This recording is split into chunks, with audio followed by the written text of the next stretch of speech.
በውስጣችሁ ገና ያልተገለጸ ገና ያልተነካ እጅግ ታላቅ እምቅ ኃይል አለ። የሁሉም ሰው ጉዞ የተለያየ ነው። አስታውሱ፣ አሁን ያላችሁበት ማንነት የመጨረሻው አይደለም። ገና ብዙ ትችላላችሁ። ውድቀትን እንደ መጨረሻ ሳይሆን እንደ ግብአት ተመልከተው። ውድቀት ማለት አትችልም ማለት አይደለም። ውድቀት ማለት ይህ መንገድ አልሰራም፣ ሌላ ሞክር፣ ወይም ይህንን ነገር አስተካክል የሚል ግብአት ነው። አትፍራ። መሳሳትን እንደ ትልቅ አደጋ ሳይሆን እንደ መማሪያ አጋጣሚ ቁጠረው። እኔ እችላለሁ፣ ብቁ ነኝ፣ በየቀኑ እየቻልኩ ነው የሚሉ አዎንታዊ አረፍተ ነገሮችን ደጋግመህ ለራስህ ንገር። መቻልህን የምታውቅበት 5 አስገራሚ ሚስጥሮች። ሁላችንም በሕይወታችን ውስጥ ትልልቅ ህልሞች አሉን። አንዳንዴ ግን ይህን ነገር መቻል እችላለሁ ብለን ራሳችንን እንጠይቃለን። በራሳችን የመጠራጠር ስሜት ያጠቃናል። ፍርሃት ወደ ኋላ ይጎትተናል። ዛሬ ልዩ ቀን ነው። በራሳችሁ ላይ ያላችሁን እምነት የሚያጠናክሩ አዎ እችላለሁ ብላችሁ እንድትነሱ የሚያግዟችሁን 5 አስገራሚ ሚስጥሮችን ይዤላችሁ መጥቻለሁ። እነዚህ ሚስጥሮች ምናልባት ከዚህ በፊት ያልሰማችኋቸው ወይም በተለየ መንገድ እንድታስቡ የሚያደርጉ ናቸው። ዝግጁ ናችሁ? እንግዲያው እስከ መጨረሻው አብራችሁኝ ቆዩ።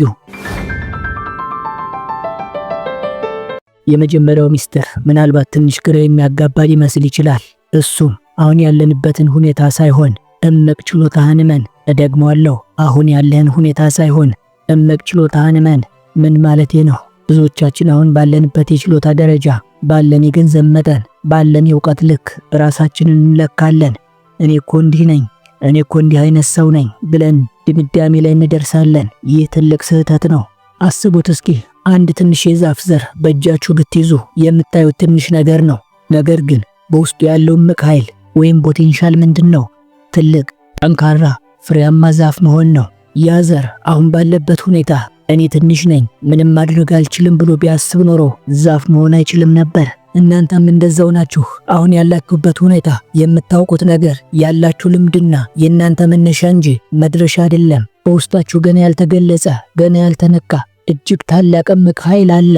ያንን ነው ማመን ያለባችሁ። ታዲያ እንዴት ነው እምቅ ችሎታችንን የምናምነው? ራዕይ ይኑራችሁ። መሆን የምትፈልጉትን ሰው፣ ማሳካት የምትፈልጉትን ግብ በአይነ ህሊናችሁ ሳሉ።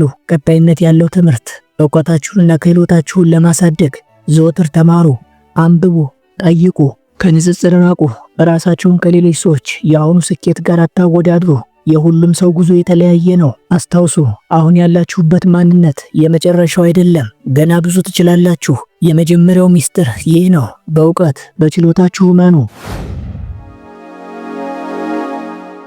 ወደ ሁለተኛው ሚስጥራችን ስናልፍ ይህ ብዙዎቻችን የሚያስፈራን ነገር ላይ ያተኩራል። እሱም ውድቀትን እንደ መጨረሻ ሳይሆን እንደ ግብአት ተመልከተው። ልድገመው፣ ውድቀትን እንደ መጨረሻ ሳይሆን እንደ ግብአት ተመልከተው። ውድቀት የሚለው ቃል ራሱ ያስፈራል። ስንሞክር ካልተሳካልን አልችልም ማለት ነው ብለን እናቆማለን። ነገር ግን እውነታው ይህ አይደለም። መቻልን እንድታውቅ ከሚያደርጉ ቁልፍ ነገሮች አንዱ ለውድቀት ያለህን አመለካከት መቀየር ነው። ታዋቂው ፈጣሪ ቶማስ ኤዲሰን አምፖልን ለመስራት ሲሞክር 10,000 ጊዜ ሳይሳካለት ቀርቷል ይባላል። ሰዎች ለምን ጊዜን ታጠፋለህ? ተሸንፈሃል ሲሉት እሱ የመለሰው አልተሸነፍኩም፣ አምፖል የማይሰራባቸውን 10,000 መንገዶች አግኝቻለሁ ነበር መልሱ።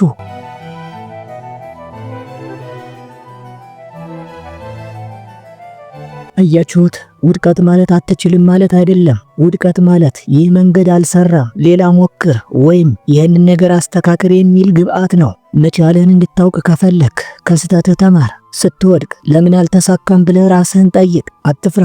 መሳሳትን እንደ ትልቅ አደጋ ሳይሆን እንደ መማሪያ አጋጣሚ ቁጠረው። ለመሞከር ድፍረት ይኑርህ። እንደገና ሞክር። በተማርከው ነገር ላይ ተመስርተህ የተሻለ አካሄድ ይዘህ እንደገና ሞክር። አሁንም ሞክር። አሁን ደግሞ ወደ ሶስተኛው ሚስጥር እንሂድ። ይህ ሚስጥር አቅጣጫና ጉልበት የሚሰጥ ነው። እሱም የጠራ ራዕይ ኃይልን ተጠቀም።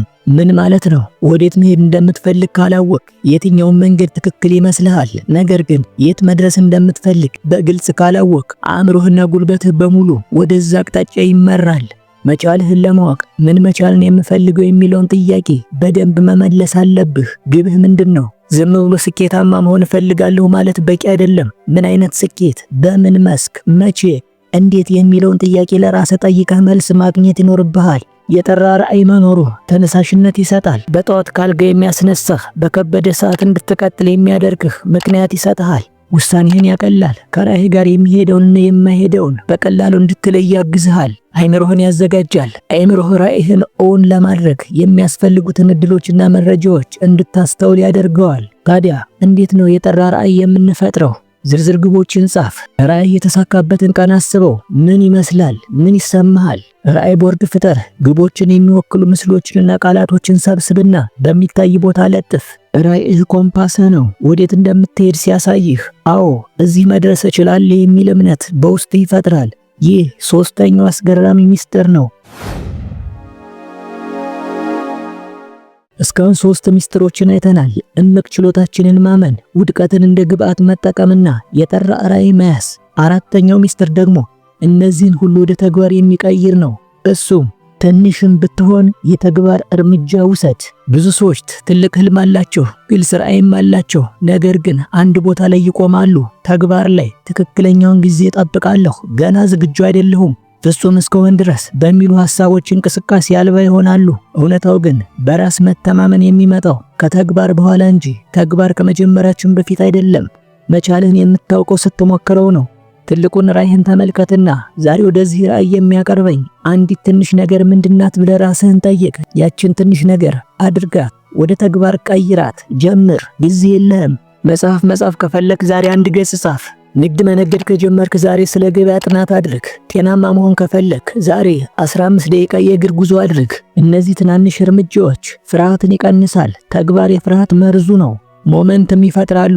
አንዲት እርምጃ ሌላ እርምጃ እንድትወስድ ያበረታታሃል። እየቻልኩ ነው የሚል ስሜት ይሰጥሃል። እያንዳንዱ የተጠናቀቀች ትንንሽ ተግባር የእችላለሁ ጡንቻዎችህን ያዳብረዋል። ስለዚህ ፍጹም እስክትሆን አትጠብቅ። ትክክለኛውን ጊዜ አትጠብቅ። ዝግጁ እስክትሆን አትጠብቅ። ዛሬውኑ፣ አሁኑኑ ትንሽም ብትሆን አንድ እርምጃ ወደፊት ተራመድ። መቻልን የምታረጋግጥበት ትልቁ መንገድ መንቀሳቀስ ነው። ይህ አራተኛው ሚስጥር ነው።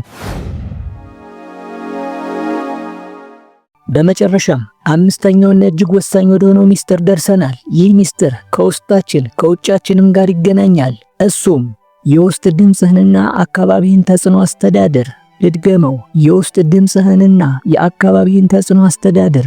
መቻልን እንድታውቅ ከፈለክ በጭንቅላት ውስጥ የሚጮኸውን ድምፅና በዙሪያ ያሉትን ሰዎች ወይም ሁኔታዎች በጥንቃቄ መምረጥና ማስተዳደር አለብህ። የውስጥ ድምፅ ሁላችንም ውስጥ የሚነጋገር ድምፅ አለ። አንዳንዴ አበረታች ነው፣ ጎበዝ፣ ትችላለህ። አንዳንዴ ደግሞ ተስፋ አስቆራጭ ነው፣ አይሳካልህም፣ ብቁ አይደለህም፣ ከዚህ በፊትም አልቻልክም። ይህንን አሉታዊ የውስጥ ድምፅ መዋጋትና በአዎንታዊ አስተሳሰብ መተካት አለብህ። ግን እንዴት? አሉታዊ ሐሳቦች ሲመጡ አስተውላቸው። ይህ እውነት ነው ወይስ ፍርሃቴ ነው ብለህ ጠይቅ። በእውነት አታካቸው። ላለፉት ስኬቶችህ፣ ለጥንካሬዎችህ ማስረጃዎችን ሰብስብና አሉታዊውን ሐሳብ ተሟገት። አዎንታዊ ማረጋገጫዎችን ተጠቀም። እኔ እችላለሁ፣ ብቁ ነኝ፣ በየቀኑ እየቻልኩ ነው የሚሉ አዎንታዊ አረፍተ ነገሮችን ደጋግመህ ለራስህ ንገር። የአካባቢ ተጽዕኖ የምትለው ከማን ጋር ነው? የምታዳምጠው የምታየው ምንድን ነው? አካባቢህ በራስ መተማመን ላይ ትልቅ ተጽዕኖ አለው። የሚያበረታቱን ሰዎች በዙሪያ አድርግ። ከእነሱ ጋር ሆን፣ አትራቃቸው፣ ይጠቅሙሃልና። ተስፋ አስቆራጭ ተጽዕኖችን ቀንስ። ዘወትር የሚያማርሩ አሉታዊ የሆኑ ህልምህን የሚያጣጥሉ ሰዎችን ወይም ሚዲያዎችን ከህይወትህ አርቅ፣ ወይም የምታጠፋውን ጊዜ ቀንስ። አነቃቂ ነገሮችን ተከታተል። መጽሐፍት አንብብ፣ ፖድካስቶችን አዳምጥ፣ ስኬታማ ሰዎችን ተከታተል። የውስጥህን ዓለም በአዎንታዊነት ስትሞላውና የውጭውን ዓለም በጥንቃቄ ስትመርጥ መቻል እችላለሁ የሚለው እምነትህ ስር ይሰዳል። ይህ የመጨረሻው ግን እጅግ አስፈላጊ ሚስጥር ነው።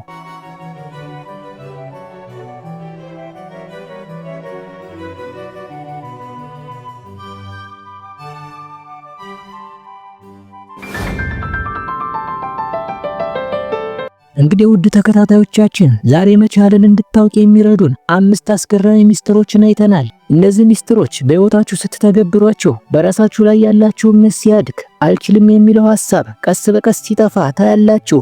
መቻል ችሎታ ብቻ ሳይሆን የአስተሳሰብ ጉዳይም ነው። ይህ ቪዲዮ እንደረዳችሁና እንዳነሳሳችሁ ተስፋ አደርጋለሁ።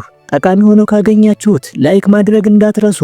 ለጓደኛችሁና ለቤተሰቦቻችሁም ይጠቅማል ብላችሁ ካሰባችሁ ሼር አድርጉላችሁ። ቻናላችንን እስካሁን ሰብስክራይብ ያላደረጋችሁ ካላችሁ አዳዲስ አነቃቂ ቪዲዮዎች እንዳያመልጧችሁ ሰብስክራይብ አድርጉና የደወል ምልክቷን ተጫኑ። የዛሬው ውይይት ጥያቄ እነዚህ 5 ሚስጥሮች ውስጥ የትኛው ከሁሉም በላይ ልባችሁን ነክቶታል? ወይም እናንተ በራሳችሁ መተማመን ለመገንባት የምትጠቀሙበት ሌላ ሚስጥር ካለ ከታች ባለው የአስተያየት መስጫ ኮሜንት ሴክሽን ላይ አካፍሉን። ሐሳባችሁን ማንበብ እንፈልጋለን። ስለ ጊዜያችሁና ስለ ትኩረታችሁ ከልብ አመሰግናለሁ። ያስታውሱ፣ በውስጣችሁ ታላቅ ኃይል አለ። እመኑበት፣ ተንከባከቡት፣ ተጠቀሙበት። በቀጣይ በአዲስና በሌላ አነቃቂ ቪዲዮስ እስከምንገናኝ ድረስ በራስ መተማመናችሁን ገንቡ፣ ህልማችሁን ተከተሉ።